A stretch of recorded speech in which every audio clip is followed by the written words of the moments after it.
हम में से कई लोगों ने आइंस्टाइन को वायलिन प्ले करते हुए देखा है और दुनिया में ऐसे बहुत से लोग हैं जो ये मानते हैं कि म्यूजिक हमारी कंसंट्रेशन पावर, फोकस पावर और मेमोरी पावर को इम्प्रूव कर सकता है। हमारी कंसंट्रेशन और मेमोरी पावर को इम्प्रूव करने के लिए YouTube में काफी म्यूजिक पर वीडियोस भी हैं, जिसमें 110 मिलियन व्यूज तक आ चुके हैं। तो आज हम इस वीडियो में यही देखेंगे कि क्या साइंस के अकॉर्डिंग एक्चुअल में म्यूजिक हमारी कंसंट्रेशन, फोकस और मेमोरी पावर को इंक्रीज कर भी सकता है या नहीं। तो इसके लिए मैंने famous neuro scientist doctor Daniel Levitin की famous book this is your brain on music और कुछ रिसर्च पेपर्स का सहारा लिया है। तो आइए स्टार्ट करते हैं। पहला पॉइंट कहता है कि processing music involves every region of the brain that we know of. 30 साल पहले तक साइंटिस्ट मानते थे कि म्यूजिक ब्रेन के राइट हेमिस्फीयर को एक्टिवेट करता है, जबकि लैंग्वेज ब्रेन के लेफ्ट पार्ट को एक्टिवेट करती है। लेकिन उस वक्त साइंटिस्ट्स के पास इतनी टेक्नोलॉजी नहीं थी। fMRI यानी फंक्शनल मैग्नेटिक रेजोनेंस इमेजिंग की इन्वेंशन के बाद अब हम म्यूजिक का ब्रेन में इफेक्ट और अच्छे तरीके से जानते हैं।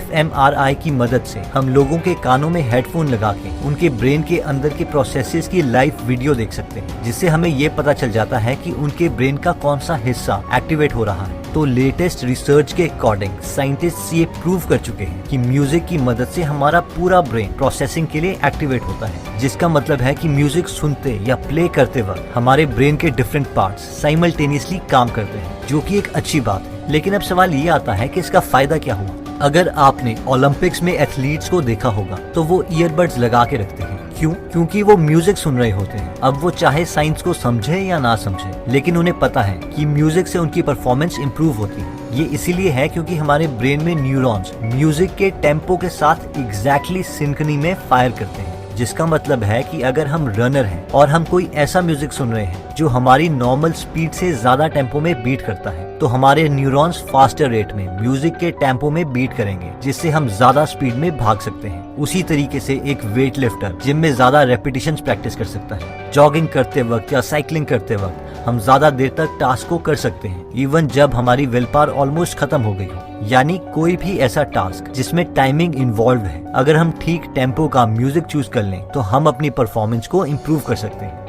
म्यूजिक का सेकंड फायदा आता है कि music can act as a medicine. पिछले कुछ 5 साल में रिसर्चर्स ने एक्सपेरिमेंट्स किए हैं, जिनमें ये पता चला है कि प्लेजरेबल म्यूजिक को सुनने से हमारा ब्रेन डोपामिन रिलीज करता है। डोपामिन वो हार्मोन है जो हमारा ब्रेन रिलीज करता है जब हम मोटिवेटेड फील कर रहे होते हैं या बहुत खुश होते हैं। यानी म्यूजिक एक एंटी डिप्रेसेंट मेडिसिन की तरह भी काम कर सकता है। कुछ साल पहले रिसर्चर्स ने हॉस्पिटल में एक एक्सपेरिमेंट किया था। इस एक्सपेरिमेंट में उन पेशेंट्स को इंक्लूड किया गया जिनकी सर्जरी होने वाली थी। इन पेशेंट्स को 3 पार्ट्स में डिवाइड किया गया, group A, group B and group C. Group A के पेशेंट्स को सर्जरी से पहले बेंजोडाइज़ेपिन दी गई, जो कि नॉर्मली पेशेंट्स को दी जाती है ताकि वो शांत रहे। नेक्स्ट, ग्रुप बी के पेशेंट्स ने डॉक्टर की मर्जी का म्यूजिक सुना और ग्रुप सी के पेशेंट्स ने सर्जरी से पहले अपनी मर्जी का म्यूजिक सुना। अब जिन पेशेंट्स ने सर्जरी से पहले अपनी मर्जी का म्यूजिक सुना था, उन पेशेंट्स में सबसे कम एंजाइटी और स्ट्रेस लेवल देखा गया as compare to other groups. तो इस एक्सपेरिमेंट से पता चलता है कि हम में से कई लोग जो ये जानना चाहते हैं कि किस सिचुएशन में कौन सा म्यूजिक सुना जाए, तो इसका जवाब यही है कि ये हमें ऑलरेडी पता है। मैक्सिमम लोग म्यूजिक को अपने मूड को चेंज करने के लिए सुनते हैं। अपनी मॉर्निंग में खुद को मोटिवेट करने के लिए हमें पता है कि किस तरह का म्यूजिक हमें पसंद है। हमें ये भी पता है कि रात को किस तरह का म्यूजिक हमारी टेंशन कम करेगा और कौन सा म्यूजिक हमें एक्सरसाइज के टाइम एनर्जी देगा। फॉर एग्जाम्पल, जब मैं कॉम्पिटिटिव एग्जाम्स की तैयारी कर रहा था तो मैंने लक्ष्य मूवी का टाइटल सॉन्ग अपने मोबाइल में रखा हुआ था, और जब भी मैं डीमोटिवेटेड फील कर रहा होता था तो उसी सॉन्ग को सुनता था। इसीलिए खुद के इमोशंस के अकॉर्डिंग हमें एक प्लेलिस्ट बना लेनी चाहिए और अपनी जरूरत के अकॉर्डिंग हम वो पर्टिकुलर म्यूजिक को सुन के अपने मूड को रेगुलेट कर सकते हैं। नेक्स्ट सवाल आता है कि क्या म्यूजिक से हमारा IQ या स्पेशल स्किल्स इंप्रूव होती हैं या नहीं। डॉक्टर हेलन और उनके कलीग्स ने 2008 में 3 से 5 साल के बच्चों पर एक एक्सपेरिमेंट किया था। इस रिसर्च का ऑब्जेक्टिव ये जानना था कि क्या म्यूजिक से बच्चों की vocabulary, letter identification, IQ, numbers और विजुअल स्पेशियल इंटेलिजेंस बढ़ती है या नहीं। इसके लिए रिसर्चर्स ने 3 से 5 साल के लोअर मिडिल क्लास के बच्चों को 4 ग्रुप्स में डिवाइड किया। फर्स्ट ग्रुप को कोई म्यूजिक लेसन नहीं दिया गया था, जबकि बाकी 3 ग्रुप्स को हर हफ्ते 5 दिन 40 मिनट के लिए 8 हफ्ते तक म्यूजिक लेसन्स दिए गए।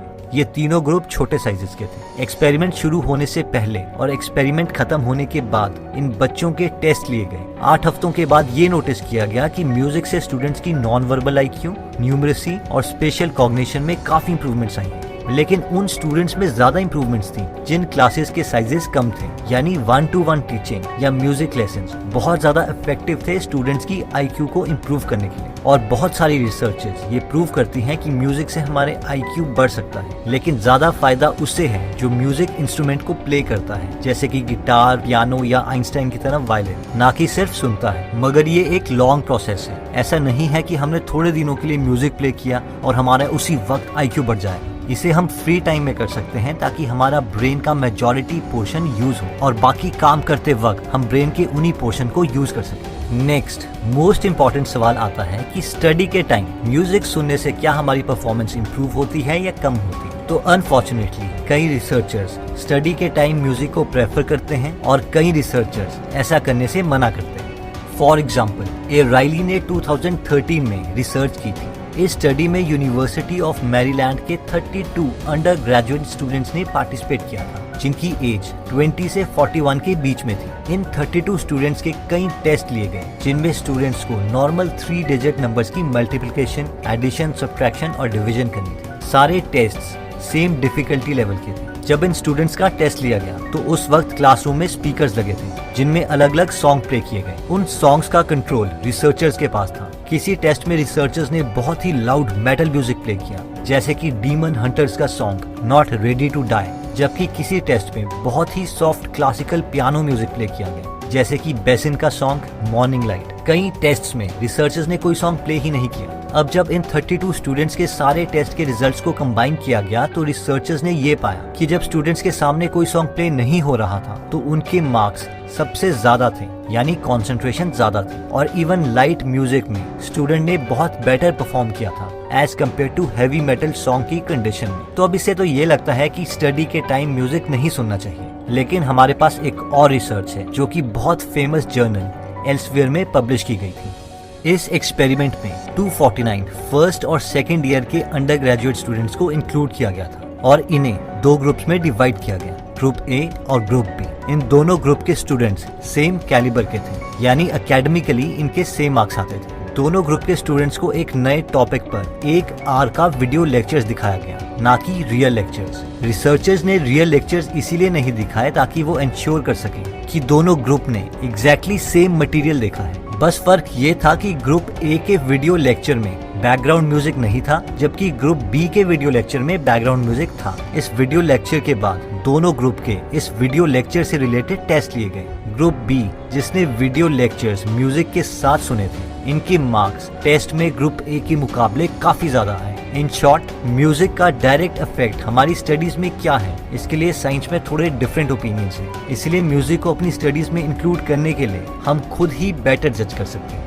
तो दोस्तों, इस वीडियो में हमने म्यूजिक के बारे में 4 चीजें देखी। पहला पॉइंट कहता है कि processing of music involves every region of the brain that we know of, यानी जब हम म्यूजिक सुनते हैं या कोई इंस्ट्रूमेंट प्ले करते हैं तो हमारे ब्रेन का मैक्सिमम पोर्शन उस म्यूजिक को प्रोसेस करने के लिए यूज होता है, जो कि एक बहुत अच्छी बात है। हमारे पास अपने ब्रेन का जितना ज्यादा एक्सेस होगा उतना ज्यादा हम अपने ब्रेन को और कामों में भी यूज कर सकते हैं। बस ये थोड़ा सा लॉन्ग प्रोसेस है। हमने दूसरा पॉइंट देखा था कि music can work as a medicine, यानी म्यूजिक हमारे मूड को बहुत जल्दी चेंज कर सकता है और हमारी टेंशन को कम कर सकता है। इस पॉइंट में हमने ये भी देखा था कि हम सब डिफरेंट काइंड ऑफ म्यूजिक से डिफरेंट तरीके से रिस्पॉन्ड करते हैं, इसलिए हम खुद के अकॉर्डिंग एक प्लेलिस्ट बना सकते हैं और अपने मूड के अकॉर्डिंग कोई सॉन्ग सुन सकते हैं। हमने तीसरा पॉइंट देखा था कि म्यूजिक हमारा IQ और स्पेशल स्किल्स इंप्रूव करता है। काफी स्टडी से ये प्रूव हो चुका है कि म्यूजिकल इंस्ट्रूमेंट को प्ले करने से हमारी बाकी स्किल भी इंप्रूव होती हैं, जैसे कि नॉन वर्बल IQ या स्पेशल स्किल्स। मगर इसके लिए भी टाइम लगता है और हम अपने फ्री टाइम में किसी इंस्ट्रूमेंट को सीख सकते हैं। और फाइनली हमने चौथा पॉइंट देखा था कि अगर हम डायरेक्टली स्टडी के टाइम में म्यूजिक सुनते हैं तो इसके रिगार्डिंग रिसर्चर्स को कंसिस्टेंट रिजल्ट्स नहीं मिले थे। किसी स्टडी में स्टूडेंट्स की परफॉर्मेंस इंप्रूव हुई थी,